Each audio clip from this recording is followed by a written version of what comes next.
Bom dia, então, novamente a todos. Agradecer aí pela presença. A gente vai fazer uma atividade hoje inédita, assim, que a gente não fez na turma passada, que é debater um tema específico, né? Temas específicos relacionados com o nosso trabalho. Muitas vezes, na fisioterapia, a gente não tem consensos, né, em algumas ações, protocolos definidos. Às vezes nas discussões fica tudo muito disperso, a gente não aprofunda tanto na política de saúde específica, como nas questões operacionais específicas, nas questões da avaliação, dos objetivos, do tratamento. Então, a gente escolheu fazer esse formato exatamente para a gente ter um momento, né, Camila, Ludmila, para a gente estar conversando sobre temas específicos e políticas de saúde específicas. Nesse primeiro momento, vai ser sobre a questão da saúde da mulher, aproveitando, né, a presença aqui da professora Camila, de toda a experiência, né, Camila, na saúde da mulher.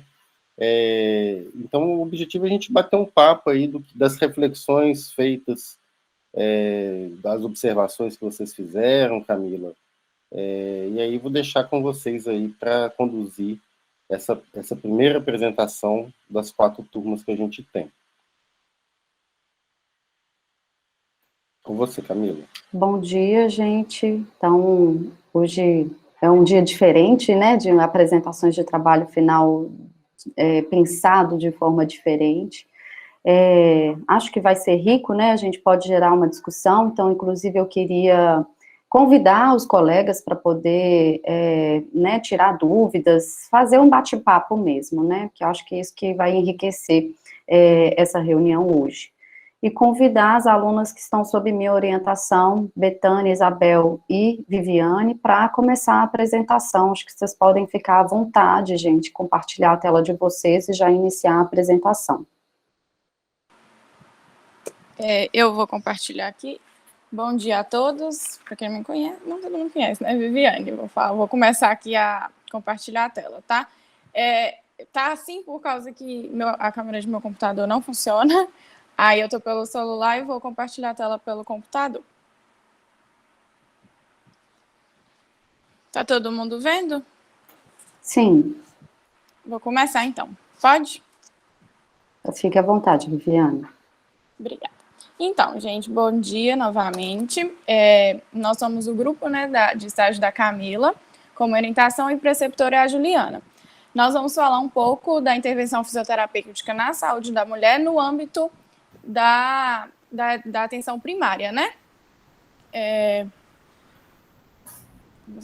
Iniciando aqui para fazer uma introdução sobre a Política Nacional de Integração à Saúde da Mulher, que ela é a situação da saúde da mulher, né? Ela envolve vários aspectos da vida, como meio ambiente, lazer, alimentação, condições de vida e etc. E a mulher, ela é muito vulnerável nesse sentido, porque as condições dela são agravadas pela discriminação e a sobrecarga, né, de trabalho e também dentro de casa.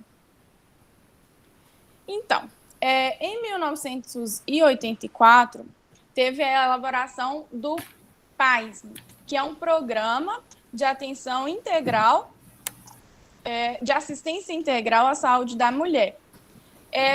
Nessa elaborações foram feitas elaborações educativas, preventivas, de diagnóstico, tratamento e recuperação de várias doenças. E também com clínica ginecológica, pré-natal, parto, puerpério, planejamento familiar, DSTs, câncer de colo de útero, entre outras doenças. Em 2001, teve uma editação na ANOAS, que é a Norma Operacional de Assistência à Saúde, que ampliou as responsabilidades do município na atenção básica e criou mecanismos para fortalecer a gestão do SUS, que atualizando os critérios de habitação para os estados e municípios. E para criar, para ficar uma norma operacional como é que eu posso dizer, eficaz, teve um dos principais elementos que a gente colocou aqui foi que a mulher teria acesso aos 3 níveis de atenção, tanto primária, secundária e terciária. Teria que haver uma captação precoce e uma busca ativa por usuárias, a capacitação dos profissionais de saúde e de todos os profissionais das estratégias, né? Para poder passar uma informação maior e para acolher bem as usuárias. E também teve um dos elementos, né? Era estabelecer o mecanismo de avaliação continuada, com referência e contra-referência, e a análise dos indicadores para monitorar o andamento das ações, para os gestores terem noção de tudo que estava acontecendo, para saber onde mudar, o que acrescentar, e monitorar mesmo as ações. Os pontos principais das diretrizes da política que nós colocamos, da diretriz, é que o SUS ele deve estar capacitado e orientado para a atenção integral à saúde da mulher, que contemple a promoção de saúde, as necessidades das usuárias, né? Também aumentando o nível de informação delas, estabelecer uma dinâmica inclusiva com todas as demandas, sejam elas demandas espontâneas ou antigas, ações de promoção, proteção, assistência e recuperação da saúde, executadas em todos os níveis de atenção também. Então, o acolhimento, né, amigável que eu falei no início, é um ponto da diretriz da política. As práticas em ação deverão nortear-se pelo princípio da humanização, passando informação para as usuárias, independente da escolha sexual, de raça, de cor, de condição financeira, e também as ações voltadas à melhoria das condições de vida e saúde das mulheres deverão ser executadas de forma articulada com setores governamentais e não governamentais, onde o município e o Estado tem que estar dentro, né, de tudo o que está sendo abordado, para, assim, manter um básico e também melhorar o que está faltando. Agora a Betânia vai falar. Então, a entrevista que a gente realizou foi com a TAI de fisioterapia, né, a Rosemary Elaine Ferreira Rey, no dia 15/2/2022, lá na clínica de escola de fisioterapia da UFJF-GV. A Rose, ela tem experiência profissional no antigo Centro Viva Vida, né, hoje o CEAI, e a nossa intenção era identificar dentro dessa instituição fatores que poderiam ser solucionados na atenção primária. E, além disso, saber quais eram as maiores demandas que tinham na instituição e tentar filtrá-las, né, na atenção primária ou minimizá-las de alguma forma. Então, a Rosemary, ela relatou que as maiores demandas no CEAI eram a incontinência urinária pós-prostectomia em homens e o câncer de mama em mulheres já mastectomizadas.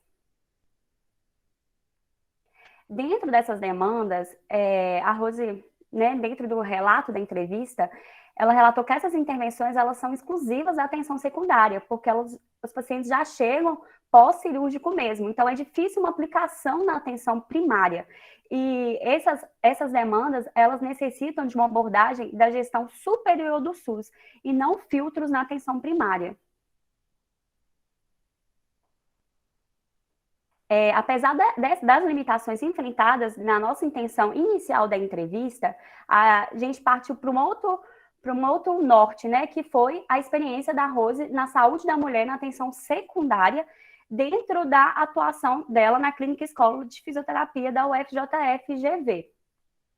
E dentro da Clínica Escola, o que ela relatou para a gente, das maiores demandas eram de continência urinária e de câncer de mama. E que essas mulheres, a maioria delas, né, chegavam desconhecendo o tratamento, que tinha incontinência urinária, tinha o tratamento, e também do câncer de mama, de como prevenir o câncer de mama. com isso, durante a entrevista, a gente levantou alguns pontos importantes que tanto a Rose quanto a gente discutindo, a gente conseguiu identificar, né?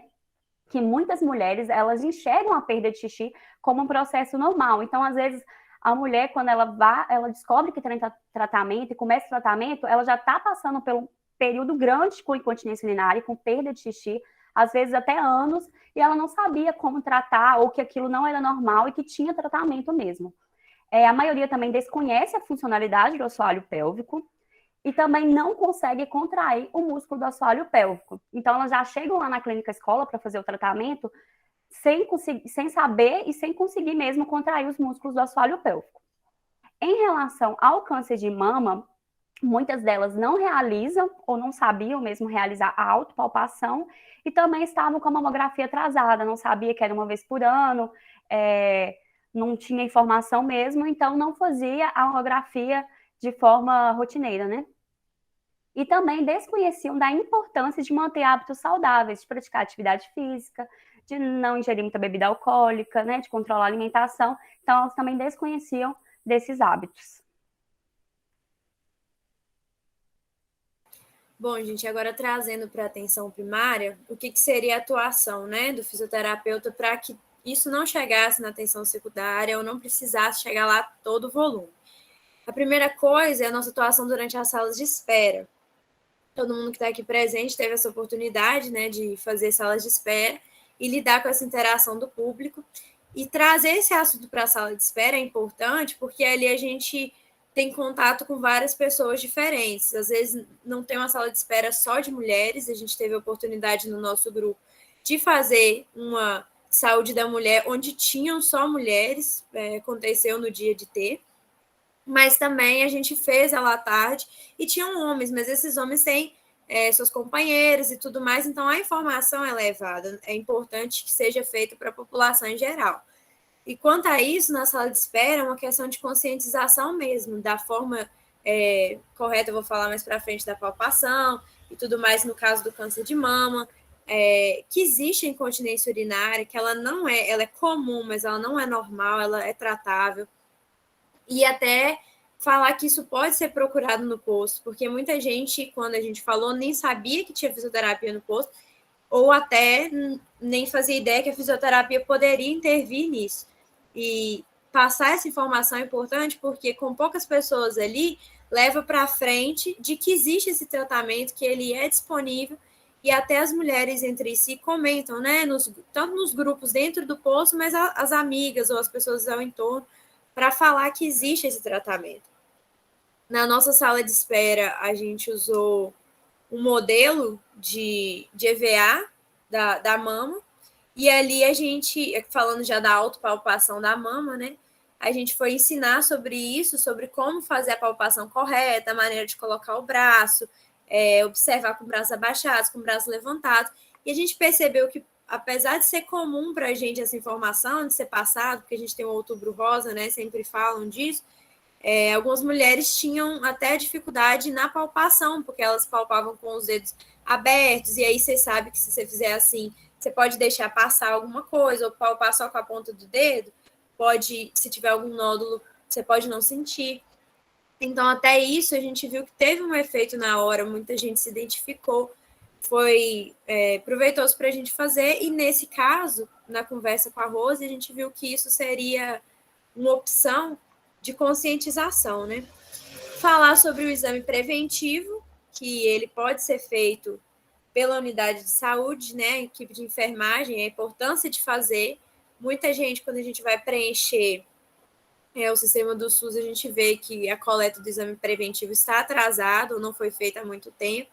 Então, falar disso em salas de espera e até os grupos de mulheres, não está acontecendo agora esse grupo específico, a gente está tendo só uma atividade online de exercício físico por causa das medidas de contenção por causa do Covid, mas existem grupos específicos de mulheres e gestantes dentro da unidade, onde todos esses assuntos podem ser abordados, inclusive o próximo ponto, que são exemplos visuais do assoalho pélvico, porque muita gente não tem noção da musculatura, e talvez seja um pouco mais difícil conseguir um modelo anatômico, mas não é difícil para a gente conseguir imagens para passar dentro desses grupos, ou até fazer esses modelos como a gente fez de EVA, né, com a mama saudável e a mama com nódulos, ou outros tipos de intervenção criativas para trazer para essas pessoas a noção de que existe isso. Então, vamos falar de incontinência urinária, é importante saber como é que o que são, né, músculos do assoalho pélvico, como eles funcionam. A gente usou até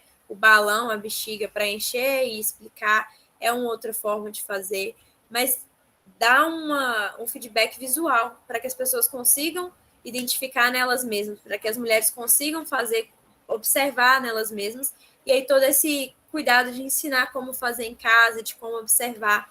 A gente sabe que dentro da atuação da primária, às vezes a gente tem uma limitação de espaço até e privacidade para ter uma avaliação melhor do assoalho pélvico, mas algumas atuações são possíveis.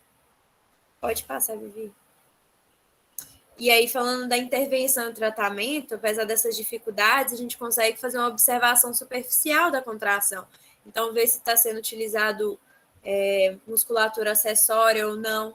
Então, abordar com essa mulher quais são os sintomas, e aí no uso de questionários, a gente pode usar o ICSF para saber, né, como é que está sendo isso, o impacto na qualidade de vida, para saber também se tem alguma chance dela ter dispareunia, porque uma das coisas principais que a gente colocou aqui como treino de força é ensinar a contrair, mas para as pessoas que têm dispareunia, ensinar essa contração não seria ideal, mas a gente consegue identificar através de questionários sem precisar de uma avaliação um pouco mais invasiva, né?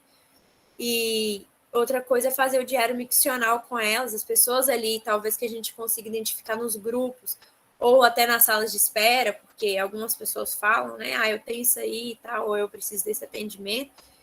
A gente consegue fazer o diário miccional e acompanhar com elas o que está sendo essas perdas, e ali mesmo, na atenção primária, conseguir dar uma orientação, tanto ensinando a contração, quanto fazer cartilhas para elas e o acompanhamento correto ao longo do tempo, marcar um retorno, e aí ver se esse quadro teve melhor ou não, para só lá na frente, sabendo se teve melhor ou não, caso não consiga melhorar, encaminhar ela para atenção secundária, que no caso, às vezes a gente encaminha para a clínica escola, mas chegar lá pessoas que não conseguiram ainda fazer só com essa atenção que seria possível, né, no posto de saúde mesmo.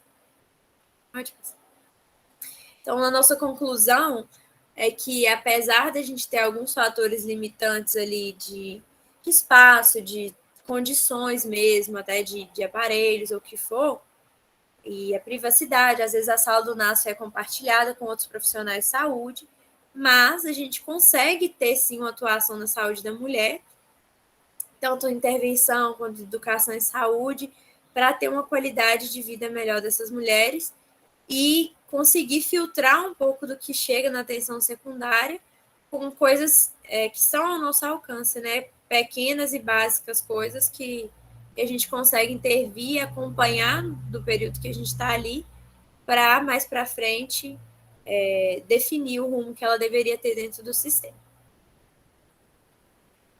É isso, gente. Muito obrigada. Qualquer questão, estamos disponíveis para responder. Muito obrigada, meninas. Obrigada, Viviane, Isabel, Betânia. Eu queria abrir para os colegas, e não sei, Peterson, Ludmila, o que vocês acham, né? Se a gente comenta primeiro, ou se os colegas tiverem alguma dúvida. Eu acho que eles podem comentar primeiro, a gente fica depois. Eu concordo. Às vezes algum colega de alguma outra turma do NASF teve alguma experiência com saúde da mulher que queria relatar, queria enriquecer o que já foi falado sobre a questão da saúde da mulher. Tem algum colega que queria se manifestar, gente? Alguma dúvida ou alguma coisa para acrescentar? Peterson, eu acho que é só importante o debate, né? Acho que é com isso que a gente vai enriquecer. Então, né, se os demais estagiários dos outros grupos puderem comentar mesmo sobre suas experiências, dúvidas que né, alguém tenha tido com relação ao trabalho das meninas da apresentação, acho que pode ficar à vontade. Não tendo ninguém, Camila, aí eu quero falar. Se você quiser falar na minha frente também. Não, eu acho que eu prefiro falar por último. Ah, tá. Eu vou me inscrever depois também, Beth. Ah, então tá. Não, eu gostei muito da apresentação da Betânia, Isabel e Viviane. Eu acho que atingiu os objetivos. Foi interessante que vocês fizeram um resgate da política de saúde da mulher, e muitos estudantes de fisioterapia, fisioterapeutas, às vezes não gostam de aprofundar na questão da política de saúde, né? E quando a gente não conhece a política de saúde, a gente fica fora da política de saúde, a gente fica fora de equipes básicas, a gente fica fora da discussão, né? Então, por isso que conhecer a política é importante para quando a gente vai numa reunião do Conselho Municipal de Saúde, Conselho Estadual, a gente passa a ter mais propriedade, mais argumentos para falar sobre o nosso trabalho. E por a gente não estar dentro, às vezes, desses espaços, a gente fica fora de equipes, a gente fica fora de valorização do nosso trabalho, né? Então, foi interessante vocês terem começado pela política de saúde. Eu acho que as entrevistas enriqueceram muito a visão de vocês, porque são profissionais que têm experiência, que têm, né, uma visão do sistema de saúde como um todo. Então, essas entrevistas enriqueceram a visão de vocês, né, para complementar o que vocês já estão vendo nas unidades de saúde, junto às equipes de saúde da família. Então, eu acho que o que mais interessante, né, do que vocês falaram é saber quais são as demandas que a gente já sabe, né, de alguma forma a gente já conhece um pouco, mas só que com os relatos, né, de outros profissionais, endossa, né, confirma aquilo que a gente sabe, que as pessoas não conhecem o nosso trabalho na saúde da mulher, e isso nos mostra as lacunas do sistema para a gente preencher, né? E um dos pontos críticos nossos, aí eu já, né, vou fazer uma introdução de uma pergunta para vocês, em relação aos indicadores de resultado, né? Como que foi uma discussão que a gente teve na turma passada, a gente mostrar resultado do nosso trabalho. O que eu queria saber, assim, dentro do que vocês refletiram, estudaram, o que seria indicador de resultado, para a gente falar assim, não, o nosso trabalho dá resultado na saúde da mulher, na atenção primária. Vocês chegaram a falar um pouquinho, né? Eu vi que vocês estavam falando um pouquinho dentro dessa resposta, eu só queria que vocês reforçassem assim, o que seria indicador de resultado que a gente consegue medir e mostrar para o gestor. Vamos supor que a secretária de saúde estivesse aqui conosco nesse momento.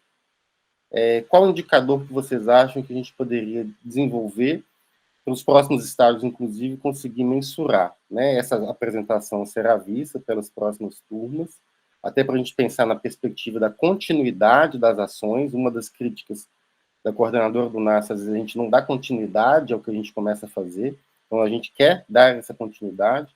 Então, o que a gente podia pensar para continuidade, para ter indicadores vinculados à saúde da mulher? Isabel, levantou a mão.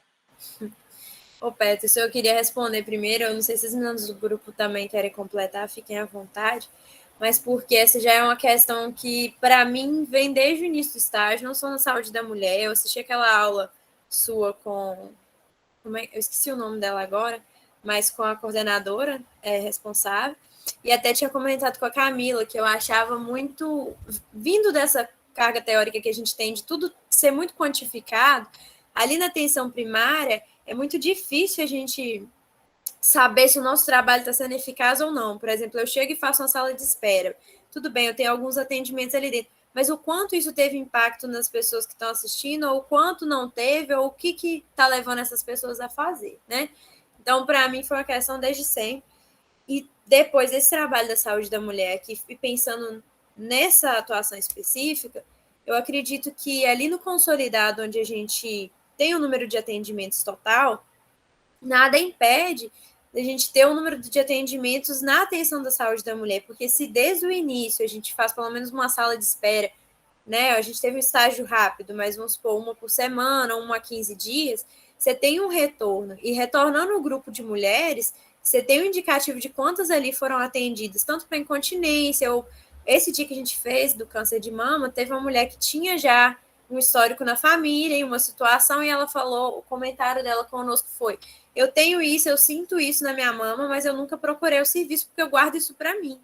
Então, assim, são experiências, então a gente pode tanto colocar relatos de casos específicos, quanto o número de atendimentos que a gente fez a partir de sala de espera e o número de atendimentos individuais que a gente conseguiu realizar voltados à saúde da mulher. E todo esse atendimento tem um acompanhamento. Eu acredito que a Betânia vai saber falar melhor, porque ela teve uma paciente de continência urinária, mas a gente não dá um atendimento só, a pessoa retorna na unidade de saúde, a gente acompanha, e cada vez que ela retorna é um atendimento novo, né? Então a gente consegue até quantificar quantas vezes a mesma pessoa foi atendida. E depois dessa tomada aqui de decisão sobre o que seria melhor, junto, tanto isso aqui foi discutido também com a Juliana, que é a nossa preceptora, a gente pode ter uma organização do que seria feito, porque eu enxergo que, igual você falou, tem gente que não se aprofunda na saúde da mulher específica para uma matéria, né, dentro da faculdade, talvez a gente não tenha tanto conhecimento, e até outros profissionais que estejam já atuando não tenham entrado tanto nessa área, é uma área de conhecimentos muito específicos, mas a gente pode trazer, né, deixar esses questionários, por exemplo, impressos na unidade, para quando acontecer, explicar o uso deles, explicar como é que é um diário miccional, para já deixar, igual você falou, continuidade, né, no serviço. Olha, toda vez que a pessoa chegar, você pode fazer esse questionário, você identificar tais pontos, ou você pode utilizar essa forma aqui para continuar o tratamento dela.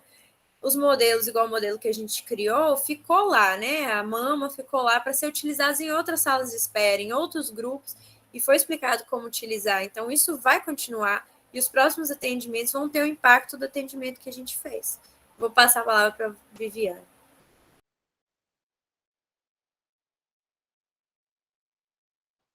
Acho que você está sem som, Viviane.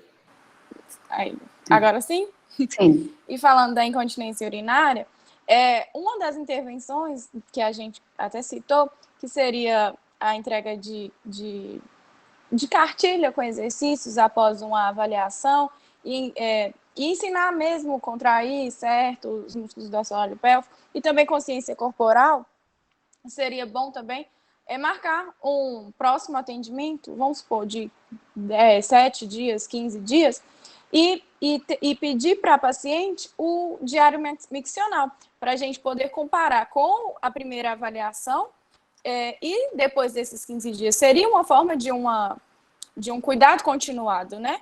Então, eu acho que seria assim, primordial para a gente saber o que mudou, o que os exercícios melhoraram, se diminuiu, se não diminuiu, e assim, né, ter uma intervenção melhor.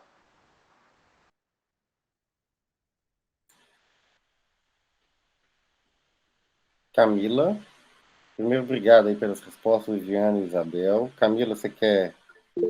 Pedro levantou a mão. Oi, gente, bom Pode falar, dia. Pedro.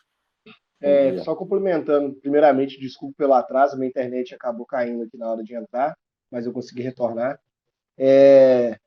A gente não teve nenhuma experiência, né, o meu grupo lá no NASF 4 com a Ludmilla, sobre saúde da mulher.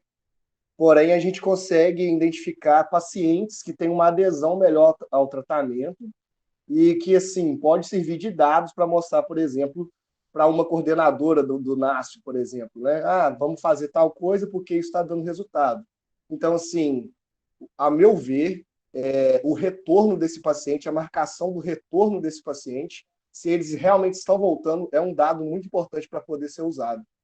Eu também estava pensando na ideia do diário miccional, se as pacientes, né, as mulheres, realizarem esse diário, quer dizer que elas estão aderindo a esse tratamento, e se elas estão aderindo é porque está tendo algum efeito positivo, né? Porque se não tiver efeito, a gente não procura novamente o profissional. Então, assim, a marcação de quantas vezes esse paciente retorna para você, acredito que é um dado muito importante também. Ótimo, Pedro. Camila. Não, eu não quero comentar nada por enquanto, não. Vou ficar por último mesmo, Peterson. Mas A Ludmila falou que antes da Ludmila falar, eu queria. O Pedro já começou já respondeu uma pergunta que eu ia fazer mesmo, né? Porque, assim, a gente tem nos nossos serviços de saúde, a grande maioria que usa os serviços de saúde são mulheres, né? Então, a gente precisa dar conta da saúde da mulher como um todo. E eu costumo falar que nós, antes de sermos fisioterapeutas, nós somos profissionais de saúde. Então, a gente tem que cuidar da educação em saúde com relação à saúde da mulher, né? Então, a gente precisa ligar o nosso sinal de alerta quando a gente tem uma experiência de um estágio na atenção primária, onde o nosso público principal são mulheres e que a gente não teve nenhuma experiência de saúde da mulher, né? Porque é isso, a grande maioria dos usuários são mulheres. E aí o Pedro já respondeu que o grupo dele não teve nenhuma experiência. Eu queria saber dos outros grupos também, né? Se os outros grupos tiveram alguma experiência de atendimento em saúde da mulher nesse estágio até agora. Bom dia, vocês me ouvem? Sim. Então, lá no NASF, onde nós ficamos, que é o NASF 4, acho que a única experiência que nós tivemos foi sobre síndrome gripal e Covid. Bem que a gente queria ter conhecido outras, mas a única coisa que lá tá tão cheio, assim, é só síndrome gripal e Covid, que a gente não teve contato com mais nenhum outro. Então, é interessante a gente ver os outros grupos falando e dando a experiência deles, para a gente poder ver que a realidade dos outros lugares estão sendo um pouco diferente da nossa. Isso acaba trazendo um pouquinho, né, também de experiência para a gente. Questão de relato, de vivência e tal. Mas, infelizmente, no nosso, a gente não teve nada relacionado à saúde da mulher. Que pena, porque é uma área que eu gosto pra caramba. O que é natural também diante do cenário que a gente está vivendo, né, Carol? A gente está vivendo um cenário muito atípico, então as prioridades têm sido atropeladas mesmo pelos sintomas gripais e Covid, né? Um pouco natural, assim. Mas é para a gente refletir mesmo, sabe? Nós, enquanto profissionais de saúde, fisioterapeutas, a gente não precisa ser especialista em saúde da mulher para atender na atenção primária, porque a ideia do profissional de saúde que está na atenção primária é de um profissional generalista, então você tem que conhecer um pouco da saúde da mulher, um pouco da neuro, adulto, da neuropediatria, né, da pediatria, um pouco da respiratório, da cardiovascular, da ortopedia, enfim. A gente precisa ter uma base teórica um pouco consolidada sobre todas as áreas, né? Então, é isso, a gente não precisa ser especialista, mas é refletir mesmo de que nós estamos atendendo um público que é prioritariamente, ou na grande maioria, de mulheres, a gente precisa ter atenção especial à Política Nacional de Atenção Integral à Saúde da Mulher, a questões de saúde relacionadas à saúde da mulher. Acho que a Gabriela, né, levantou a mão. Desculpa, viu, Ludmila? Eu não vou comentar nada da apresentação ainda, é só um pouco da experiência mesmo. Não, o que eu queria comentar é só que, como a gente levantou essa pauta, né, sobre a procura das mulheres em relação ao serviço de saúde, a gente está montando, né, um relatório, nosso grupo, pelo menos, sou do grupo do Pedro também. Então, a gente está montando esse relatório de pacientes que a gente está atendendo, e embora sejam, né, pacientes de traumato, às vezes de neuro, a gente percebe que a maior procura e o maior retorno são de mulheres. Então, a gente percebe que tem essa adesão maior por parte das mulheres. Aí eu acho que seria talvez um ponto interessante a gente levantar, assim, por que as mulheres procuram mais? Será que homens têm menos informação? Ou é realmente porque o homem não liga tanto assim? E aí, talvez trabalhar um pouco melhor mesmo na sala de espera, né? Porque a mulher levando a informação para casa, às vezes também começa a ter essa maior adesão do homem procurando o serviço de saúde. É só isso mesmo que eu queria pontuar. E também vai ser um dado relevante, talvez, para a coordenadora do NASF, né? Tá tendo esse dado de quem procura mais e quem tem essa adesão retornando para a gente poder fazer o acompanhamento. E talvez essas mulheres que usam a atenção, o serviço de saúde pública, são mulheres mais vulnerabilizadas mesmo, né? E aí a gente vê na Política Nacional de Atenção Integral à Saúde da Mulher que os motivos por essa desigualdade, por essa sobrecarga, então talvez a gente precise de fato dar uma atenção especial à saúde das mulheres nesse ponto de atenção. E Andra? Vocês me ouvem? Sim. Bom dia, gente. Então, eu fiquei no NASF 8 junto com a Isabela e com a Leidiane, e eu, particularmente, não tive contato nenhum com isso, mas diante das visitas domiciliares, a gente fazia esse questionamento sobre perda de urina, e era muito comum. Todas as mulheres falavam que perdiam urina e achavam isso normal. Então, eu acho que é muito importante, principalmente na sala de espera, nos grupos, a gente ressaltar que essa perca de urina não é normal, né? Como as meninas falaram, é importante a gente sempre falar sobre o diário nutricional, para ver se elas vão aderir mesmo ao tratamento. E eu acho que, por a gente não ter acompanhado o grupo, talvez isso influenciaria muito mais na vida delas. E eu acho que a Leidiane até teve contato com uma paciente, mas eu atendi um outro no mesmo horário, então eu não tive a oportunidade de acompanhar ele.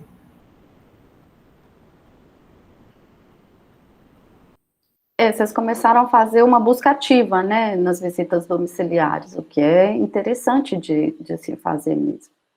Eu não sei, Ludmila, se você quer falar primeiro do que os alunos, porque você já está inscrita há mais tempo. Eu queria, para ver se a gente também aborda outras questões, né? Vamos lá.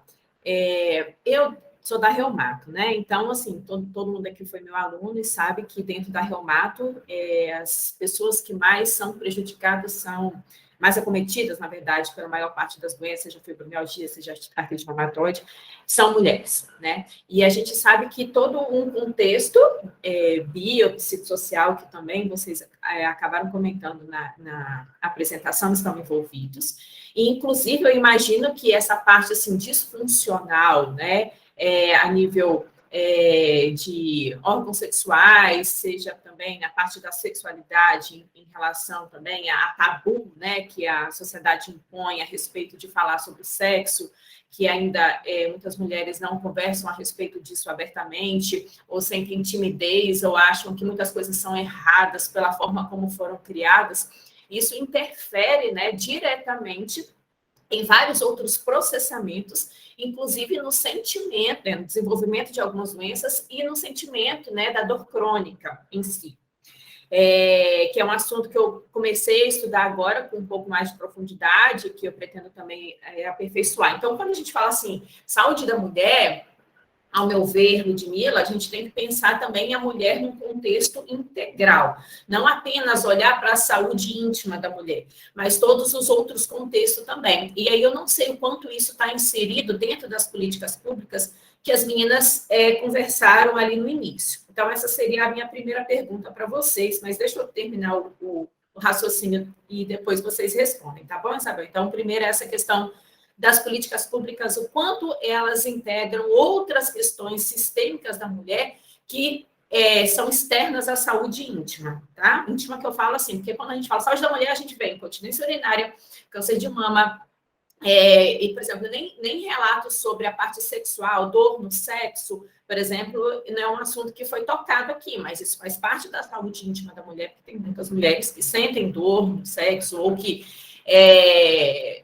não conseguem fazer por aquela contração persistente. Eu não consigo falar em termos técnicos, porque não é uma área que eu domino, tá?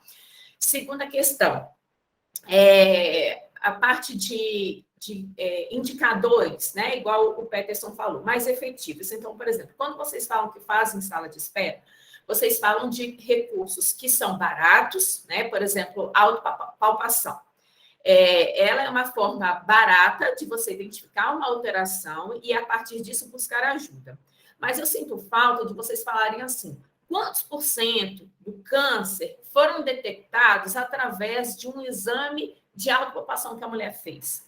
Esse % é maior ou menor do que a pessoa fazer um exame de imagem ou, por exemplo, um ultrassom, o quanto o ultrassom é efetivo, ou fazer uma mamografia, que é extremamente dolorosa, e que você tem uma faixa etária para poder fazer esse exame, que não é toda mulher que faz. Então, esses dados, assim, mais de percentual, o quanto isso realmente contribui para o diagnóstico do câncer de mama, elas, olha, se vocês fizerem, vocês vão estar nesse percentual de pessoas que detectam o câncer de mama precocemente. Entendeu? Eu sinto falta, não sei se existem esses dados muito claros, mas eu sinto falta dessa informação. Por que é importante eu fazer o câncer de mama e o quanto eu estou prevenindo? Eu estou participando de um público que vai detectar mais facilmente essa alteração. A terceira questão. Eu vejo que vocês falam, né, de abordagem, também na sala de espera, a questão dos exames preventivos e os exames visuais do assoalho pélvico. Então, ainda pelaquela questão do tabu, e às vezes pela falta de comunicação que o profissional de saúde tem com alguma mulher, justamente pela vergonha, né? A gente, às vezes, será que a gente está facilitando essa comunicação com a mulher? Então, alguns outros tópicos, por exemplo, dor no ato sexual, é uma informação que poderia ser abordada numa sala de espera. Higiene íntima, porque é uma coisa que as mulheres têm dificuldade, parece bobo como se limpa, eu já falei isso várias vezes, mas tem muitas mulheres que se limpam de forma incorreta. As doenças infecto-contagiosas, por exemplo, a candidíase, a gente fala disso com frequência, será, na sala de espera? Isso também faz parte da saúde da mulher, e eu sinto falta desses temas mais pontuais, não só câncer, não só incontinência, mas esses outros temas também. Por exemplo, a anatomia da feminina, benefícios para a saúde, quando ela faz o exercício, benefícios para o sexo, a criação do hábito, como que ela pode, por exemplo, igual escovar os dentes todo dia, ela pode fazer o exercício pélvico dela todos os dias. E não é só exercício de força, de resistência, de relaxamento, exercícios respiratórios. E a gente tentar fazer não só um diário de micção, porque o diário de micção a gente está medindo o quanto ela perde. E isso, para o indicador, é legal, ela está perdendo menos. Mas vamos tentar medir o quanto ela ganha. Por exemplo, na sua rotina diária, você vai fazer hoje, essa semana, o seu treino é de força. Então, você vai fazer esse exercício de contrair e relaxar, ou de contrair e sustentar por tanto tempo, ou de contrair e solta rapidamente. Quantas vezes? Quantas repetições? Na segunda-feira você vai fazer isso, na terça-feira você vai fazer isso, na quarta-feira você vai fazer isso, na quinta, na sexta, no sábado e domingo. Passou 15 dias, fez o grupo da mulher. Vamos lá. Vocês fizeram? O que vocês perceberam? Vamos progredir? Fez lá a progressão. Tudo anotadinho. Porque é uma musculatura que ela tem um ganho muito fácil. Mais ou menos a Camila vai falar melhor que isso, que eu não sei falar direito dessas coisas. Mas em 30 dias... a mulher já tem um resultado muito interessante. E isso impacta o quê? Ela está perdendo urina porque ela está ganhando mais força. Mas, ao mesmo tempo, quais outros benefícios esse exercício contínuo, progressivo, monitorado e que virou um hábito para ela, trouxe também de qualidade de vida? A mulher ela se sente mais empoderada. Vai melhorar a questão dela, não só da perda de urina, mas vai melhorar também o desempenho dela, por exemplo, num relacionamento que pode estar ruim, ela fazer também se sentir mais confortável com alguma outra questão. Tem muitas mulheres jovens que perdem urina, não é só esperar você perder uma quantidade grande de urina para você falar que está com continência urinária. Tem mulheres amigas minhas que já tiveram filho, que, principalmente depois que tem um parto normal, tem um pouco mais de dificuldade, falam, Dimila, o que eu posso fazer? Eu falei, olha, eu te aconselho a fazer isso. Eu explico, é porque eu estou perdendo urina. E aí, como é que eu faço para parar de perder? Amigas da minha idade, assim, isso é normal para pessoas jovens, até mais novas do que eu também. Então, eu acho que esse tipo de orientação a gente tem que dar, e eu queria saber o quanto isso está na rotina de vocês ali na unidade de saúde, sabe? O quanto essa sala de espera realmente efetiva, igual a Isabel falou, se a gente conseguisse depois fazer um grupo só de mulheres para dialogar sobre esses assuntos, sobre as experiências delas, as dificuldades delas, sobre também a cartilha, igual eu falo muito com os meus meninos. Eu entregar uma cartilha pode estar assim, riquíssima de informação. Se eu só pego e entrego essa cartilha, é muito difícil uma pessoa pegar, ler aquilo e colocar aquilo em prática. Então, aquela cartilha ela tem que ser muito mais explicada e colocada na rotina da pessoa, né? Por exemplo, ó, Isabel, o que você faz hoje? Ó, de manhã eu tomo café da manhã, de tarde eu levo meu menino na escola, depois eu vou pegar minha casa. Então, me fala, dentro da sua rotina diária, onde que você pode encaixar aí 15 minutos para você dedicar ao seu exercício? Joga a responsabilidade para ela. Aí ela vai falar assim, olha, eu posso todo dia na hora do almoço, tá. Então, ok. Então, vamos anotar aqui. Todo dia na hora do almoço, você vai fazer esse exercício. Aqui está a sua cartilha. A primeira semana você vai fazer isso tantas vezes, por tanto tempo, tal. Na outro dia você vai fazer isso por tanto tempo. Anota aqui para mim que você fez. Na outra semana, ou depois do prazo que vocês acharem viável na atenção primária, traz para mim. Vamos lá, vamos conversar. E cada uma vai contando as experiências do que foi, que eu acredito que é sempre positiva, entendeu? Eu acho que uma abordagem assim na atenção primária, talvez ela seja um pouco rica. Eu queria saber se vocês acham que isso é viável ou não de ser implementado. Então, seriam essas minhas considerações. Eram 3 perguntas ao total. A saúde mais geral, o quanto isso de implementação de outros temas na atenção primária é possível, de fazer uma prescrição de exercícios mais direcionadas e mais monitoradas com esses grupos individuais, né? Porque eu acho que essa busca, igual a Carol falou, ela é extremamente interessante, mas abraçar realmente essas mulheres, deixar elas comentarem entre elas, que isso vai trazendo depois mais paciente para a gente, entendeu? Então, acho que isso, né, se for possível de aplicar dentro das unidades que vocês estão presentes, na experiência que vocês estão vivendo, quanto isso acrescentaria de fato. Seria isso. Obrigada, gente. Posso começar? Pode, Isabel. Ludi, então, são várias perguntas, se eu perder alguma coisa aqui não responder, as meninas podem responder e também você pode voltar a falar. Eu acredito que sobre o que você falou de temas, a gente trouxe aqui esses como exemplo de temas que a gente aborda mais por serem de mais fácil intervenção para o fisioterapeuta, né? Porque, por exemplo, a candidíase é uma sala de espera que é ideal a gente fazer não só o fisioterapeuta, a gente pode, como informação de saúde, mas são salas de espera mais ricas quando a gente faz com o enfermeiro da unidade, com o farmacêutico, com pessoas que têm outros conhecimentos para agregar. A gente já teve a oportunidade de fazer essas salas de espera em conjunto. Então, por exemplo, álcool e drogas a gente fez com assistente social, a gente fez uma de tabagismo e alcoolismo com a farmacêutica. É rico, né? Trazer esses outros temas, e a gente pode sim, mas é porque pelo curto tempo que a gente teve, a gente deu prioridade a alguns temas e a gente estava trazendo mais do que a gente tinha feito do que o que pode ser falado. Essa questão da dor, que é a dispareunia, né? A gente até abordou só um pouquinho aqui, pontual, mas é uma coisa que a gente consegue identificar, eu acredito, melhor na entrevista pessoal. Porque quando você está ali, só você e a pessoa, ela tem mais liberdade de te falar, e ali, fazendo todo o diário nutricional, a gente vê a perda, mas também se ela está tendo dor em outros momentos, ou o questionário mesmo que a gente colocou aqui, principalmente, a gente vai saber se ela está tendo dor no momento da relação íntima. Então, só que isso, igual você falou, ser um tabu às vezes para as pessoas, não é uma coisa que vai ser manifestada em sala de espera, no meio de muita gente. Pode falar. Sim. Não, eu concordo isso com você, tá? Mas, de repente, não há sala de espera, mas, por exemplo, o grupo da mulher. E aí, a questão, né, igual o Peterson falou, de trazer indicadores. Será que eu preciso realmente, na atenção primária, fazer a avaliação física de cada mulher?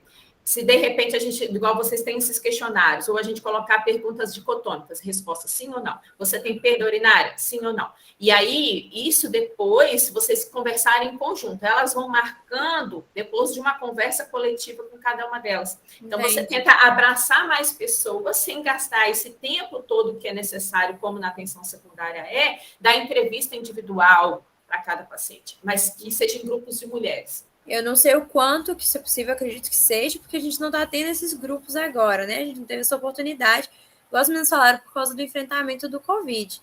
Então, outras regras estão sendo passadas, e por isso a gente não teve esses grupos para saber, né? Eu não posso falar de uma experiência que eu não vivi, eu imagino que sim. E pela fala da Juliana, que é a nossa preceptora, sim, teria como abordar isso dentro desses grupos de mulheres, e seria interessante.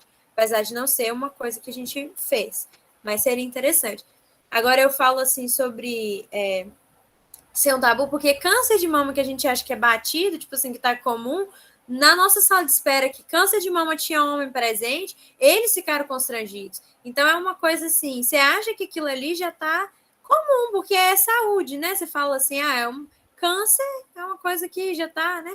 Só que eles ficaram constrangidos e não teve nada que pudesse trazer esse constrangimento, porque a gente nem estava falando de relação, nada íntimo, assim, além, né, da palpação e tudo mais, mas para eles foi a gente percebe que eles estavam meio assim, sem graça.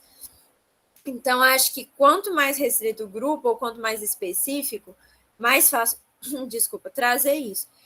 E é isso até que eu tinha levantado a mão antes, porque os meninos falaram que não tiveram contato com saúde da mulher, mas quantas salas de espera a gente faz que não tem gestantes presentes? Porque é muito comum, igual você falou, a perda urinária para gestante. Então, quantas não estavam ali que a gente teve a oportunidade? Pra você ter noção de qual é o constrangimento, só de falar de perda urinária em sala de espera com gestantes, as pessoas mais constrangidas da sala de espera eram as gestantes. Então, assim, a gente vê que elas desviam o olhar, ou você vai passar a dinâmica com elas ficam meio sem graça, olha para os lados para ver quem está olhando, porque talvez a pessoa enfrente isso. A pessoa que geralmente é idosa tem mais facilidade de virar e falar assim, eu passo por isso, porque a pessoa já está mais de boa com a vida. Agora, a gestante que é jovem, não esperava por isso, não sabia que ia acontecer, ou, né, no puerpério dela, não sabia que isso ia acontecer, e elas talvez não tenham tanto acompanhamento, porque a gente vê muita gestante que é mãe solo, né, e elas talvez nem estavam preparadas para a gravidez, não foi planejado, e muito menos o que vem com a gravidez. Então, gera um constrangimento, não só um estranhamento também. Eu acredito que se a gente fizesse dentro dos grupos, talvez selecionasse melhor, e essas perguntas sobre a parte íntima mesmo das relações, a mulher traz isso e guarda, às vezes até das amigas. Tem gente que tem liberdade com a amiga, mas prefere não tocar nesse assunto, ou não conversar, porque ela acha que é um problema muito só dela e tem vergonha sobre isso, né? Ou gera tanto constrangimento nas relações que para ela ou dor ou algum trauma, que para ela é difícil falar, pelo menos é o que eu vejo, não só na atuação da primária, mas nas relações que eu tenho pessoais.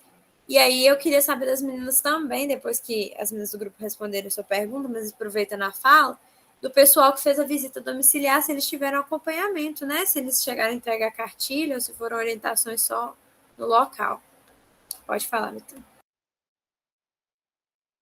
Sobre o grupo, né, que a Ludmila falou, então, pelo que eu conversei com a Juliana, tinha grupo de gestante na unidade presencial, e eu acho que de pós-chikungunya tinha os outros grupos. Só que com a pandemia está acontecendo online um grupo geral, né, de exercício, com a profissional de educação física. Aí a gente dá, inclusive, na sexta-feira, pelo Meet mesmo, mas, assim, é igual a Juliana falou, tem vários impasses, né, porque para explicar muitas vezes idosas, para entrar. Então, assim, é um número pequeno, normalmente dá 5, 10, depende do dia, mas é um grupo geral, assim. A gente tem o horário certinho, né? Tem que dar 1 hora e a gente dá os exercícios, alongamento, fortalecimento e equilíbrio. Mas eu acho interessante, acho que a gente pode até conversar com a Juliana sobre isso. A gente já tinha conversado com ela, né, a respeito disso, mas de implementar mesmo saúde da mulher, até mesmo uma conversa, eu acho que assim, a gente já vai ver relatos, e inclusive o grupo antigo que estava lá com a Juliana, eles ficaram mais tempo que a gente, então acho que eles tiveram mais oportunidade de fazer sala de espera de saúde da mulher. Aí eu sei que eles conseguiram 3 pacientes para tratamento lá na clínica escola da UF, né? E outra coisa importante que eu acho que a gente não citou seria uma capacitação mesmo, com a unidade, que a gente chegou a fazer 2 capacitações, né? Mas a gente fez de doenças pós-enchente, né, e cuidados, e fizemos agora de fevereiro laranja e roxo, né? E a gente não vai ter oportunidade de fazer outra, infelizmente. Mas acho que seria muito interessante, até mesmo para capacitar as ACS e a equipe do NASF mesmo, porque muitas vezes, talvez, as próprias ACS fazendo visitas, alguém relata e elas podem não saber que a fisioterapia atua, né? A gente viu até nas capacitações, às vezes, umas coisas simples que a gente falava. A gente falou de fibromialgia, falou de lúpus. Elas não sabiam a atuação, assim, elas não tinham muita noção. Eu achei que foi muito válido para elas, porque, assim, Agora, vendo relatos dos pacientes que elas forem visitar, elas vão poder dar um retorno, entendeu? Encaminhar para a fisioterapia, para a Juliana. Então, eu acho que também seria válido uma capacitação de cada equipe, né, de cada estratégia. Bom dia, gente. O que a Betânia falou a respeito de capacitar, de informar os profissionais de saúde do papel da fisioterapia no posto, sabe, é muito importante, porque igual a gente não teve nenhum caso de saúde da mulher. E às vezes eu acho que por falta desse conhecimento também, igual o número de gestantes, principalmente na unidade do IP, que foi uma das que a gente estava presente, né, era muito grande, mas por nós não passou nenhuma, nem mesmo para uma orientação geral, nem mesmo para tirar alguma dúvida. Nós não tivemos contato com nenhum caso de saúde da mulher. E como a Yandra falou, a gente viu que tinha casos ali na unidade, mas a gente não teve nem conhecimento. Então, às vezes, nem o próprio médico, o enfermeiro, as ACS não sabem como a gente tem condição de atuar ali, entendeu? Então, assim, a gente só recebia pacientes, igual os meninos falaram, né? Teve uma demanda de síndrome gripal, mas a gente só fazia isso na pré-consulta, só para auxiliar. Mas para nós mesmos só chegavam traumas, lombalgias, então a gente não teve um contato com outra área, né? Até o neuro a gente teve pouquíssimos casos, foram só 2. Então, às vezes, a falta de conhecimento da própria equipe ali gera essa subnotificação para a gente.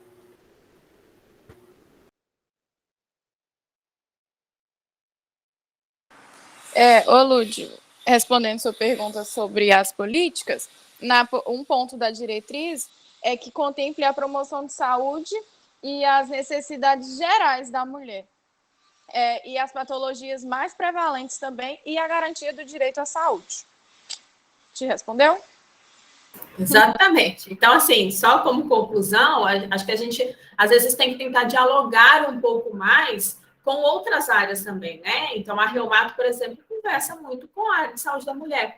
Por quê? Porque a gente percebeu que vários componentes biopsicossociais interferem nesse processamento de desenvolverem dores crônicas, doenças que são crônicas da Reumato, e o quanto, né, de repente, a gente poderia melhorar até na Reumato a saúde da mulher, o quanto isso a deixa empoderada, a deixa feliz, aumenta a autoestima, e o quanto isso contribui indiretamente ou diretamente, não sei como poderia falar isso de uma forma mais realista, para a saúde geral dela. Eu só queria compartilhar com vocês aqui rapidinho, porque a gente está no limite do nosso tempo. Posso? Uma figura, antes de você falar, porque a gente está com... Compartilhar agora. A gente está com... Deixa eu ter que abrir aqui. A gente está com um projeto de educação em saúde. O quanto é difícil fazer educação em saúde, né? E aí, os meninos trouxeram para a gente algumas figuras, eu acho que isso é bacana depois a gente tentar expandir dentro da atenção primária, porque é difícil demais de você deixar as pessoas com hábitos que realmente irão favorecer para a saúde delas. E o quanto a gente conversa isso, ou o quanto a gente demonstra isso. Então, eu queria saber só a opinião de vocês a respeito desses 2 cartazes, para ver se vocês que não tiveram contato, se conseguem interpretar o que eles querem dizer. Então, o primeiro vai ser esse daqui. Eu queria só uma pessoa falando, tá? A Viviane tem que parar o compartilhamento para você tá. compartilhar. Peraí, eu acho que eu substituí ela. Vê se eu consigo. Não substituíram, não. Não? Aí foi. Agora foi. sim. Foi. Uma pessoa, quando vocês batem o olho nesse cartaz educativo, o que ele traz de mensagem para você? Coisa rápida, gente. Segundos. Bateu o olho, o que ele quer dizer? Dá para ver no meu cartaz? Que a prática de exercício físico é o remédio? Isso. Você vê ali que, às vezes, a pessoa busca a melhora do projeto dele em comprimidos, mas que, na verdade, a nossa mudança de hábitos com o exercício, ele é muito mais benéfico do que o comprimido em si. Então, em vez de tomar comprimidos, a gente precisa se exercitar um pouco mais. E esse? Vai modificar um pouco, tá? Mas é mais ou menos isso. Não apareceu, não, Ludmila. Tá no meio também. Tá, peraí que eu vou trocar aqui. É porque eu tenho um pouco de dificuldade com esse negócio. Para compartilhamento. Vai mudar um pouco, tá, gente? Esses cartazes, mas é porque a gente está discutindo muito isso. Como você pode atuar de uma forma mais lúdica e eficiente na comunicação de educação com o paciente. Esse aqui, por exemplo, ele mostra uma árvore, só que ele está muito poluído ainda. A gente vai tirar algumas coisas. Que a raiz dos nossos hábitos, se você dorme bem, tem bons pensamentos, faz atividade, tem uma alimentação saudável, todo mundo sabe que esses 4 comportamentos, né? Quando a pessoa faz, ela tem uma qualidade de vida muito boa, e quando ela tem isso comprometido, ela nutre muito mal o corpo, que desenvolve em si repercussões negativas. Né? E por isso que a gente colocou essas maçãs, que a gente vai botar um pouco ainda apodrecida, e vai tentar colocar mais direcionada uma atividade com o que a falta dela pode impactar no corpo, na saúde da pessoa de forma geral. Então, assim, o que eu queria, né, para a gente finalizar aqui, isso a gente ainda está trabalhando no nosso grupo, mas seria essas questões de tentar facilitar a comunicação com o público da atenção primária, e nessa comunicação vai ser igual o trabalho de formiguinha, você vai trazer uma pessoa, vai vendo os benefícios, vai trazendo outras, e a gente tentar isolar um pouco mais, já que a gente tem esse problema de tabu, e conversar com essas mulheres, que é o maior público, que a gente sabe que quem frequenta unidade de saúde em maior quantidade é a mulher, abraçar também esses conteúdos de forma específica e generalista, mas de forma coletiva. Imagino eu que isso contribuiria, né, bastante, isso, assim, já que vocês não tiveram oportunidade por toda a questão de pandemia, mas o quanto isso, assim, seria benéfico de implementar dentro da unidade de saúde, né? Só pensando, mudando um pouco o raciocínio de uma pessoa que não trabalha com saúde da mulher, mas que eu vi vocês apresentando, eu criei esse raciocínio agora e quis compartilhar, porque eu acho que faz parte desse aprendizado o quanto nós podemos hoje atuar lá de uma forma realmente efetiva. Eu acho que, né, seriam essas questões para a gente refletir. Só antes da Isabel falar, eu conversei aqui com o Peterson, Ludmila, a gente pode estender um pouquinho, porque o debate está bom, né, a gente tem aí o horário inteiro do estágio para poder discutir, eu acho que esse momento é importante, porque está havendo uma troca de experiências muito rica, na minha opinião, né, então a gente não precisa ter pressa de finalizar esse grupo, não. Isabel, se você quiser comentar ou não. O meu é rápido, Camila. Eu tô falando demais, né, gente? Mas é porque eu gostei muito da forma da atuação de tudo que a gente discutiu. Ainda mais eu que tinha distanciamento com a saúde da mulher e tive que lidar com muita saúde da mulher. Mas falando um pouco da Lud, que ela falou sobre o geral, né? O que a Viviane trouxe de tratar geral, a gente fez essa capacitação que a Betânia citou, fevereiro roxo e laranja, né? A parte laranja é conscientização sobre... Leucemia e conscientização da doação de medula óssea. Doação de medula óssea. E o roxo é fibromialgia, Alzheimer e lúpus. E no lúpus e fibromialgia, nem surgiu da gente. A gente tinha uma questão que a gente fez um show do milhão com as pessoas que estavam participando. E aí, a gente até fez uma matéria sua, né, Lud? A gente fez com elas e tinha uma pergunta sobre ser mais prevalente em mulheres. E até foi levantado por elas mesmo que a chikungunya, até elas veem muito mais a busca das mulheres nos grupos que tinham. Então, quem trouxe a parte da fibromialgia foi a assistente social, porque ela tem muito contato, né? Vem de pessoas que já estão sofrendo uma situação toda na casa, na família e tudo mais. A gente sabe que são pessoas que estão com a carga mais pesada, e ela falou, olha, todo mundo, a maioria que me procura massiva é mulheres, então eu vou chutar que é mulher, porque eu sei que só tem mulher que me procura. Então, assim, apesar de a gente não ter mencionado nessa apresentação, os outros cuidados com as mulheres foram pensados e pontuados em alguns momentos, né? Igual este, isso abriu um debate na hora lá para tantas ACS que buscavam, né, fazer essa busca na casa, quanto quem estava no posto e podia ter contato, mencionaram, nossa, realmente as mulheres passam mais por isso, e aí abriu para a gente falar, então o importante é esse cuidado, ou essa prevenção. Então, em alguns outros momentos, não foi o que a gente trouxe, mas a gente conseguiu abordar também.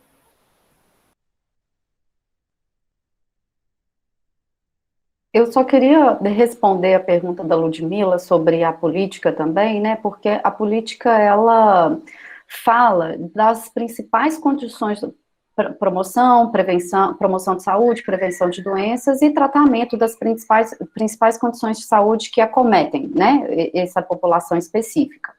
E eu que orientei as meninas a trazerem um pouco o debate para dentro da disciplina de fisioterapia em saúde da mulher, porque eu acho que era um pouco mais o contexto. Mas, obviamente, que fora da disciplina de saúde da mulher, a gente tem outras condições de saúde que são altamente prevalentes nesse grupo e que a gente precisa trabalhar na atenção básica. Além disso, a política também fala de cuidado aos ciclos de vida da mulher, né? Então, as adolescentes, a mulher no ciclo gravídico puerperal e a mulher também na fase adulta e no climatério. Então, quais são as principais doenças que acometem as mulheres no climatério? Quais são as principais condições de saúde que acometem as mulheres nessa fase do ciclo, né, de gestação, parto e puerpério? Então, a política, ela não fecha em determinadas condições de saúde não, sabe, Ludmila? Ela só fala das condições de saúde que são mais prevalentes nesse grupo.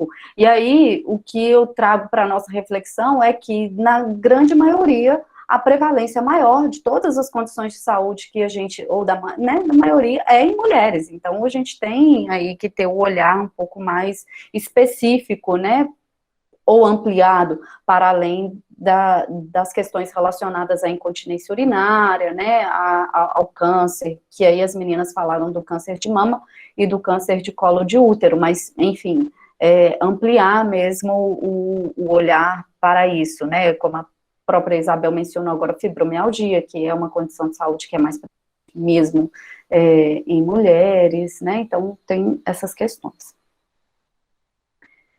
Alguém tem mais alguma pontuação, gente? Antes da Ludmila falar, tinha mais algumas pessoas inscritas. Acho que a gente tem... Pode falar, Gabriela. Não, é só respondendo também o que a Isabel tinha feito a pergunta, sobre as cartilhas, né? Que a gente tem entregado sempre em cada paciente e tal. O nosso grupo, pelo menos, a gente, como a demanda de grupo não está existindo, a gente tem aproveitado muito e feito muita visita na casa das pessoas e também a gente tem dado uma atenção maior para a avaliação de quem vai até o posto com algum problema, né? Então, tipo assim, quem vai no posto, principalmente, a gente faz uma avaliação, a gente tenta fazer o mais completa, né, na medida do possível, de estar ali dentro do posto. Mas a gente identifica, assim, o maior problema e tenta já, nesse primeiro momento, direcionar o que ele pode fazer para melhorar o caso dele, né? Fazendo algumas recomendações, orientações de cuidado. E aí, se a gente já tem uma cartilha que a gente vê que cabe porque a gente já tem várias cartilhas prontas, né? Agora que a gente teve bastante atendimento. Então, a gente deixa já algumas cartilhas prontas, a gente vê se algum exercício atende esse paciente, a gente já pega essa cartilha, explica para ele, né? A cartilha tem desenho ilustrativa com a descrição do exercício, e aí a gente entrega para esse paciente para ele poder fazer e já agenda para ele poder retornar pelo menos uma semana ou 15 dias depois para a gente fazer esse acompanhamento. Aí, tipo assim, o paciente chega, aí a gente pergunta, você trouxe a cartilha? Para a gente poder ver o que você está fazendo, se está fazendo direito. Aí, quando o paciente não traz, a gente pega uma cartilha nova e fala assim, mostra para a gente qual foi o exercício que a gente passou para você. Aí a gente tem a comprovação se ele realmente está fazendo ou não. Geralmente, eles têm acertado o que a gente passou e demonstram corretamente o que eles estão fazendo.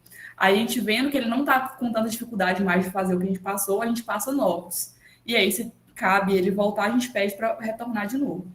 E a mesma coisa na visita domiciliar, a gente tenta identificar o problema ali e passa algumas recomendações de cuidado e tal para a pessoa que faz o cuidado dela, porque muitas vezes ela não consegue fazer o próprio cuidado, né, paciente domiciliado e acamado, e aí a gente pede a Ludmila, fala assim, Lud, a gente consegue voltar uma próxima vez? A Ludmila é um anjo, a preceptora nossa, né, um anjo, ela sempre, tipo, consegue retornar com a gente, então a gente está conseguindo fazer um acompanhamento muito bacana, até mesmo desses pacientes domiciliados. Então, assim, está sendo uma experiência muito bacana, porque, independente do caso, a gente está conseguindo fazer esse acompanhamento, né, com o passar do tempo. Então, a gente consegue identificar se está tendo uma melhora, uma adesão ou não. Está sendo bem bacana a nossa experiência, pelo menos, o nosso grupo. Gabi, obrigada. Eu tinha perguntado, assim, no caso da Yandra, que ela falou que teve contato com perda urinária em casa, se essas pacientes chegaram, né, a ter um acompanhamento depois, mas no sentido de se elas conseguiram ver alguma evolução, alguma coisa assim. Mas obrigada.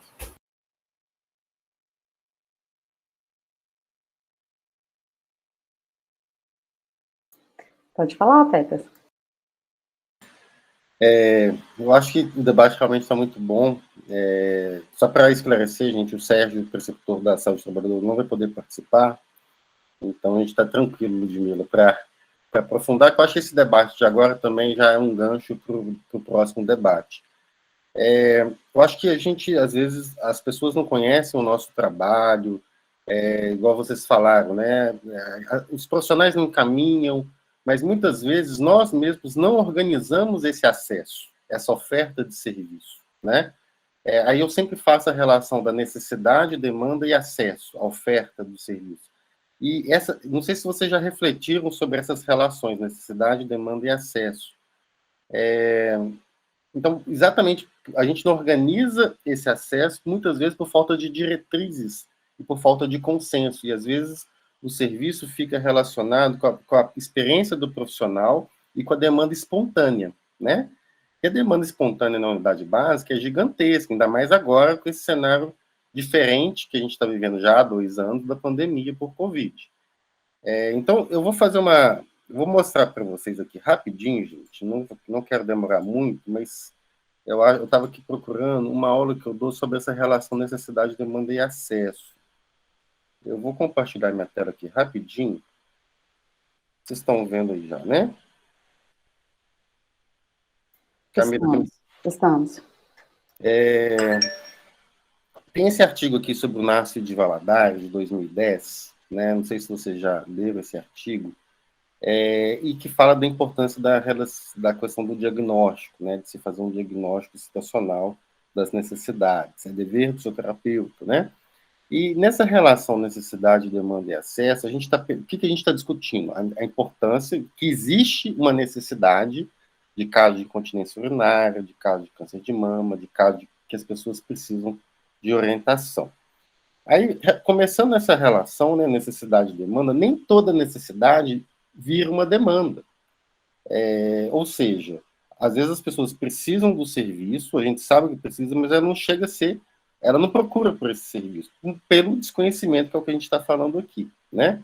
Esse número 4 aí é aquela demanda reprimida, né? A pessoa precisa, procura, mas não tem acesso, que também isso acontece muito, né? Tem a situação 3, que é a situação que a pessoa precisa e nem sabe, que existe muito nessa questão da saúde da mulher.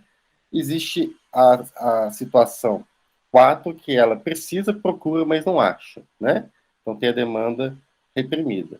Aí aqui, já fazendo essa relação dos 3 itens, né? Necessidade, demanda e oferta, acesso, a situação 1, que é onde a gente quer chegar, mas muitas vezes a gente não consegue operacionalizar. Aí aqui tem, né, as demandas, né, espontânea, programada, reprimida, e que eu acho assim, que eu estou falando isso tudo para a gente refletir sobre como organizar esse acesso, como organizar, fazer uma demanda programada. Isso depende da gente, né, da gente organizar esse acesso para as pessoas que procuram e que precisam. Então, eu estou mostrando essa relação aqui exatamente para a gente, né, pensar e refletir isso na experiência profissional de vocês futura. Muitas vezes, as pessoas... Existe muito serviço, a gente fala assim, está saturada a fisioterapia. Não necessariamente, está saturada em alguma área, porque existem demandas reprimidas, existem pessoas que precisam, mas nem sabem que precisam. Então, esse caso, né, na questão da saúde da mulher, é interessante discutir essas relações exatamente para a gente pensar em como organizar esse acesso. E aí vem, né, na proposta do debate, por isso que realmente está bem interessante, da gente fazer esse tipo de reflexão para estar organizando o acesso e a gente reivindicar a nossa entrada nas políticas de saúde, né? Então é isso. Eu acho que está realmente bem interessante, porque a gente fica discutindo muita burocracia, né, Camila, Ludmila? E poucas vezes a gente teve a oportunidade de discutir esse tipo de coisa, que isso nos fragiliza ao mesmo tempo, né? Porque aí cada um vai trabalhando dentro da demanda espontânea, e a gente não faz a demanda programada, organizando o serviço dentro de diretrizes comuns. Então, por isso que, quando a gente pensou nesse debate, foi exatamente para a gente ter esses momentos, né? Então é isso, gente. Só queria fazer essa reflexão de necessidade de demanda de acesso, que está bem vinculada a essa organização do pensamento do que a gente está discutindo aqui. Camila, volto com você. Eu queria saber se mais alguém tem alguma questão, né, algum dos alunos, porque isso que o Peterson falou é muito interessante e era onde eu ia começar a entrar mesmo, assim, do que a gente pode deixar para os próximos, né, nesse sentido de continuidade mesmo do processo de trabalho. Mas antes eu queria, né, perguntar se alguém tem mais alguma questão.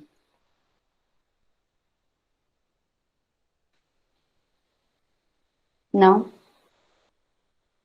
Então, eu vou começar, então, pelo que o Peterson falou, porque esse é um gancho muito interessante, e pegando uma outra fala, não sei de quem, assim, se foi da Betânia, Viviane ou Isabel, se foi de algum outro, falando da importância da capacitação da equipe, né, porque é isso, a Juliana já fez, né, a turma anterior fez uma capacitação para a equipe da atuação do papel do fisioterapeuta na atenção primária, né, porque ela sempre vê essa necessidade da equipe, especialmente os agentes comunitários de saúde, entenderem o que é um paciente elegível para um tratamento fisioterapêutico, uma avaliação e cuidados fisioterapêuticos e o que não é. Então, ela sempre faz esse tipo de capacitação. E aí eu acho que a gente pode tentar incluir, né, entre as ações dos estágios e dos estagiários, porque é isso, né, a capacitação da equipe é uma das funções do NASF, né, então a gente não está fazendo para além da função do que um profissional do NASF faz, então a capacitação, a gente pode incluir capacitações, agora com temas específicos dentro da fisioterapia, né, então, por exemplo, a gente faz uma capacitação da atuação do fisioterapeuta na atenção primária, de forma geral, e a gente faz uma uma capacitação sobre a atuação do fisioterapeuta nessas áreas específicas, e aí aqui eu vou começar a falar da capacitação em saúde da mulher, porque é o tema, né, do trabalho. Então, a gente tem a incontinência urinária, que ela é altamente prevalente na população feminina, né, então é das disfunções do assoalho pélvico a mais prevalente. E aí acontece muito isso que, né, quem teve aula comigo, eu não me lembro mais se todos tiveram aula comigo, né, mas que eu reforço isso muito em sala de aula, né, que as pessoas, elas acham que perder urina é uma coisa normal do envelhecimento, e a gente precisa identificar e diferenciar o que é normal do que é comum. É comum, porque a prevalência de incontinência urinária pode chegar a 70% em mulheres idosas. E o tratamento fisioterapêutico é o tratamento de primeira escolha para qualquer pessoa com incontinência urinária. Será que a enfermeira sabe disso? Né? Será que o médico sabe disso? Será que a agente comunitária, a técnica em enfermagem, sabe disso? Então, é isso que o Peterson falou, a gente precisa tentar começar a organizar a demanda. E eu acho que para começar a organizar a oferta, e para começar a gente organizar a oferta, a gente precisa ter todo mundo, né, ciente, com conhecimento de que, olha, nós tratamos incontinência urinária, né, então a gente pode fazer um grupo de incontinência urinária, se vocês identificarem, e aí quando a Isabel coloca de aplicação de questionário, né, do ICIC-SF, o ICIC é um questionário de qualidade de vida breve de incontinência urinária, mas que a primeira pergunta dela é a frequência de perda urinária. Então, uma das opções de resposta é nunca. Então, ele é, inclusive, um questionário para screening de incontinência urinária. Então, a gente não é só o fisioterapeuta que pode aplicar esse questionário de incontinência urinária. A gente pode, inclusive, orientar que esse questionário seja aplicado nas consultas de rotina para mulheres, sei lá, a partir de 50 anos, né, um médico, um enfermeiro, ter lá uma quantidade de questionário aplicado, eles identificam as mulheres com incontinência urinária e vai encaminhando para a fisioterapia, né, ou seja, a gente faz essa capacitação, e aí eu estou também dando um exemplo da Juliana. Aí a gente faz a capacitação com os profissionais da equipe, e a Juliana informa, olha, gente, comecem a identificar. A identificação pode ser feita através desse questionário, que é muito simples de ser aplicado, ele não leva nem um minuto para ele ser aplicado, porque ele tem 4 questões só. E ele é um questionário traduzido e validado para a população brasileira. Nós, da Saúde da Mulher, usamos muito esse questionário por ele ser breve mesmo, né, o short form.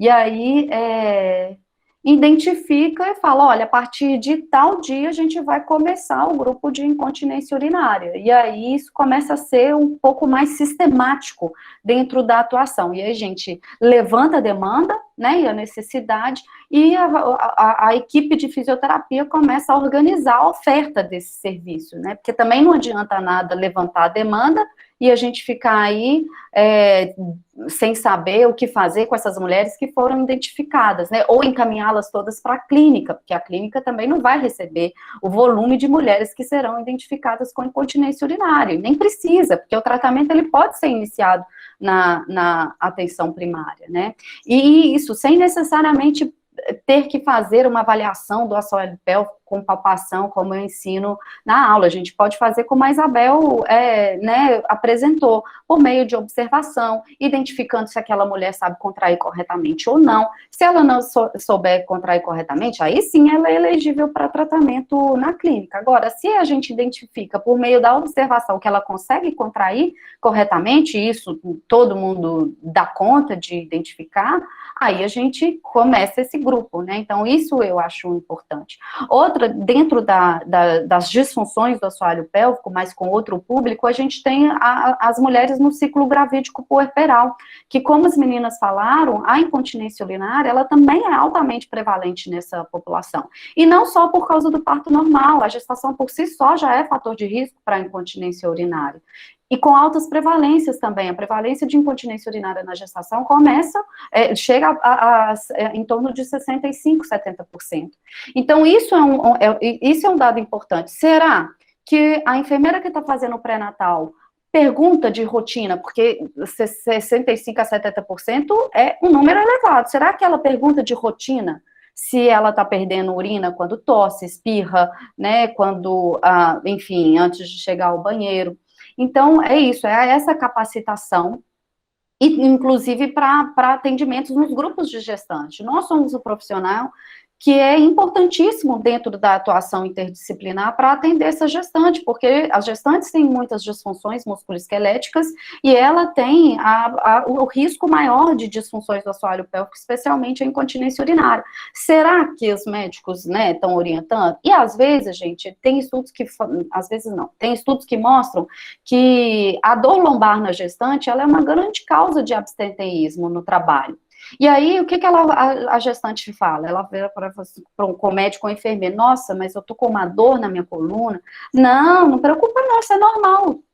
Gestante vai sentir dor na coluna mesmo, por todas as alterações hormonais e posturais. Mas, de novo, é diferenciar o que é normal do que é comum. A lombalgia durante a gestação é muito comum, de fato. Mas ela tem tratamento, a mulher não precisa ficar sentindo dor. E aí, tem muitos medicamentos analgésicos que são contraindicados para essas gestantes. E também, até os indicados, né, durante a gestação, eles não podem ser tomados de rotina, né, com frequência, diariamente. Então, o tratamento da lombalgia em gestante não deve ser o repouso, porque a gente já viu que repouso não é tratamento para dor nenhuma, e ele também não deve ser medicamentoso, né? Ele deve ser um tratamento conservador, um tratamento fisioterapêutico.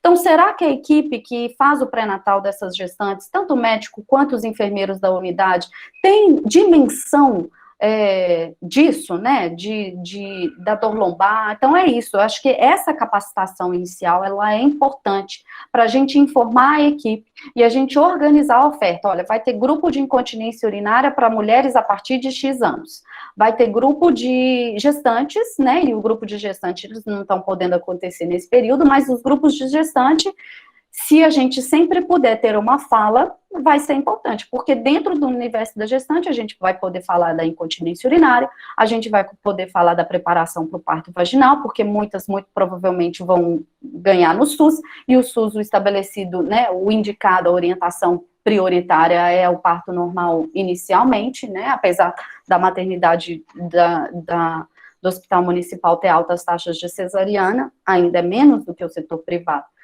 E também de lombalgia e qualquer outra disfunção musculoesquelética que pode acontecer durante a gestação.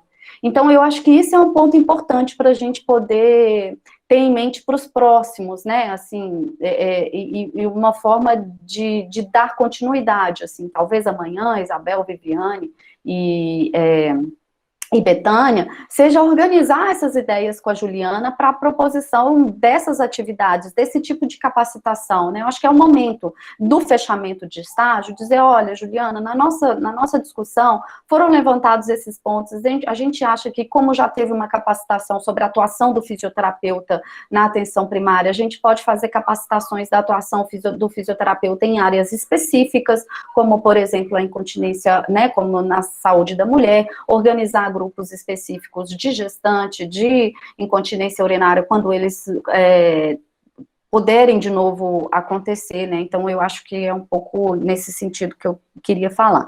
E sobre o câncer de mama, na verdade, a gente tem duas coisas, né, o tratamento das sequelas do tratamento de câncer de mama, que isso é uma questão que aí, né, a gente precisa de fato de um tratamento mais específico, mais especializado, um atendimento na clínica, escola mesmo, mas as meninas falaram de prevenção do câncer de mama. A prevenção do câncer de mama, ela não é completamente possível, porque o câncer de mama, as causas são multifatoriais, né?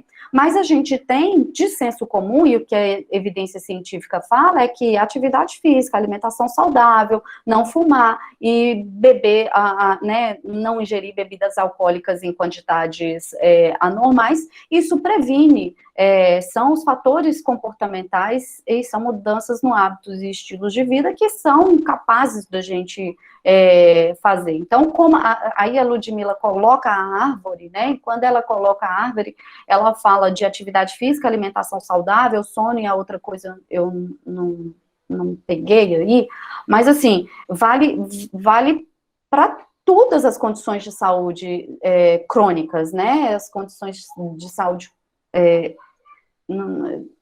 acho que é crônica, não lembro, mas enfim, todas as condições de saúde crônica, fibromialgia, ou as que geram dor crônica, mas também câncer de mama, né, que gera a dor é no pós-operatório, né, mas enfim, não chega a ser uma dor crônica que ela é manejável lá depois do pós-operatório. Mas serve, né, se a pessoa tem bons hábitos e estilo de vida, como a prática de atividade física, alimentação saudável, a não fumar e ingerir pouca doenças crônicas, não, porque são condições de saúde, né? Eu quero falar das condições de saúde mesmo. E aí, se ela tem esse combo dos 4 fatores de riscos que são modificáveis, ela consegue, de certa forma, não prevenir completamente o câncer de mama, porque isso, ele é multifatorial, mas quem sabe também prevenir outras doenças crônicas, né, condições crônicas não transmissíveis, então isso é importante. Mas a importância do câncer de mama na atenção primária é uma coisa que a Isabel falou, que é o que a gente chama na literatura de downstaging, que é o diagnóstico precoce do câncer de mama, né, porque o diagnóstico precoce do câncer de mama vai fazer com que as intervenções de tratamento sejam menos invasivas e, consequentemente, uma morbidade menor, né, então é isso que a gente tem que tentar, enquanto profissionais da saúde, ter na atenção primária. E aí eu fico pensando, gente, que a gente tem um mês específico para o cuidado ao câncer de mama, que é o Outubro Rosa. E aí essas salas de espera, essas capacitações, elas acabam sendo feitas mais no mês do Outubro Rosa, né, que aí a gente intensifica. Mas pensando aqui, isso tem que ser feito de forma sistemática, porque a mulher pode descobrir o câncer de mama em qualquer mês do ano, né? Então, ela pode descobrir em janeiro, então ela precisa fazer a autopalpação. E aí a Ludmila pergunta sobre a porcentagem de mulheres que descobrem fazendo a autopalpação. Tem, Ludmila. São 65% das mulheres descobrem o câncer de mama fazendo a autopalpação. E aí eu vou dar o exemplo da professora Luciana, que ela sempre fala que eu posso dar o exemplo dela nas minhas aulas, eu sempre falo da Luciana, porque ela sempre me permite isso. Mas a Luciana descobriu o câncer de mama dela numa autopalpação. E aí é importante a gente ter essa diferenciação do que é uma autopalpação e o que é o autoexame. Porque o autoexame, ele tem lá a figurinha que você tem que fazer primeiro de um jeito, depois do outro, depois de um outro jeito, e, enfim, fazer com a mão assim, depois de um outro lado. E aí, às vezes, as mulheres esquecem como é que é essa ordem, ou pensam que tem que tirar uma parte do dia para poder fazer o autoexame. E a autopalpação é a mulher, em qualquer momento, quando ela tiver, por exemplo, a Luciana ela foi trocar de roupa, ficou de frente para o espelho, viu que tinha alguma coisa diferente, palpou a mama dela e sentiu uma coisa diferente. Então, ou seja, não foi no autoexame, ela não estava fazendo autoexame, ela estava fazendo a autopalpação. A autopalpação é aleatória. A mulher vai fazer no banho, a mulher vai fazer quando ela estiver trocando de roupa, ela conhecer o seu próprio corpo sem necessariamente ter que tirar um tempo para fazer o autoexame. E aí a literatura aponta que 65% dos casos de câncer de mama são diagnosticados com autopalpação e só 35% são diagnosticados com autoexame. Então a gente precisa orientar as nossas mulheres na unidade básica de saúde a se conhecerem, a se verem mais no espelho, que inclusive pode ser um tabu para essas mulheres mais velhas, por causa das questões sexuais, né, que mulheres são mais reprimidas culturalmente aí mesmo. Então é incentivar que isso é normal, que elas precisam fazer isso, né, de forma rotineira, sem um protocolo específico de autoexame. Então, isso é importante. E aí, esses temas de sala de espera que a Isabel propôs, né, que o grupo propôs e que a Isabel apresentou, que esses temas sejam feitos de forma sistemática ao longo dos estágios, não no Outubro Rosa, vou falar de câncer de mama, ou em qualquer outro mês falar do câncer de colo de útero, né, igual a Isabel colocou, que quando elas têm colocado no sistema, elas têm visto que muitas mulheres estão com o exame preventivo atrasado. Vamos fazer uma sala de espera disso, né? Então, temas específicos dentro da saúde da mulher para serem realizados, salas de espera de forma sistemática. Eu acho que é isso que eu tinha para falar. E só uma questão da mamografia, né? O grupo falou de mamografia anual. A partir de 2015, o Ministério soltou uma nota técnica de que a mamografia devia ser feita a cada 2 anos, né? De 2 em 2 anos, das mulheres de 50 a 69 anos, né? Então tem uma faixa específica, porque a própria radiação da mamografia, ela é fator de risco para o câncer de mama, né? Então não é para fazer mamografia com, né, frequência, assim. Então, é mamografia de 2 em 2 anos. Mas pode acontecer aqueles casos específicos, como a professora Luciana, que identificou que teve o diagnóstico de câncer de mama antes dos 50 anos, né? E ela só conseguiu fazer o diagnóstico porque ela se conhecia o seu corpo e fez a autopalpação. Então, por isso a gente precisa orientar, especialmente para essas mulheres abaixo de 50 anos, onde não tem a regulamentação de realização de mamografia, né, com frequência, a fazer o autoexame. Para as mulheres nessa faixa etária, abaixo de 50 anos, a mamografia vai ser realizada só para aquelas que têm histórico, né, de câncer de mama na família de consanguíneo, mãe, irmã. Então, também não são todas, né. Inclusive, acho que não é o caso da Luciana, da professora Luciana, ela não tem histórico de câncer de mama na mãe e irmã. Eu acho que eram essas as pontuações. Então, de novo, salas de educação e saúde, salas de esperas com temas específicos de forma sistemática, não esperar um mês de campanha para poder realizar isso, o screening da incontinência urinária, a capacitação da atuação do fisioterapeuta dentro, né, na área da saúde da mulher, o screening da incontinência urinária nas consultas de rotina dentro das ESFs, e os grupos de gestante. Eu acho que é basicamente isso, assim, que eu acho que eu gostaria de mencionar, assim. Se alguém tiver mais alguma ideia, pode ficar à vontade. Eu acho que a gente já está caminhando para o o encerramento assim, desse momento de saúde da mulher, mas só para deixar o grande desafio que a gente tem, né? Porque, lembrando, né, às vezes a gente fica na academia, na universidade, buscando um modelo ideal, mas a gente tem que lembrar que a realidade também é um fisioterapeuta para 6 equipes de saúde da família, né, Camila? No caso seu, no NASF 4, né? 5. 5. E cada SF com 4.000 pessoas é uma abrangência de um fisioterapeuta para 24.000 pessoas. Então, a gente tem que ter uma habilidade clínica e administrativa muito grande para conseguir organizar esse acesso, considerando essa dificuldade que a gente vai na unidade 1, 2 vezes por semana, às vezes 2 vezes por turno, né? Uma manhã, uma tarde, porque é muita gente para atender.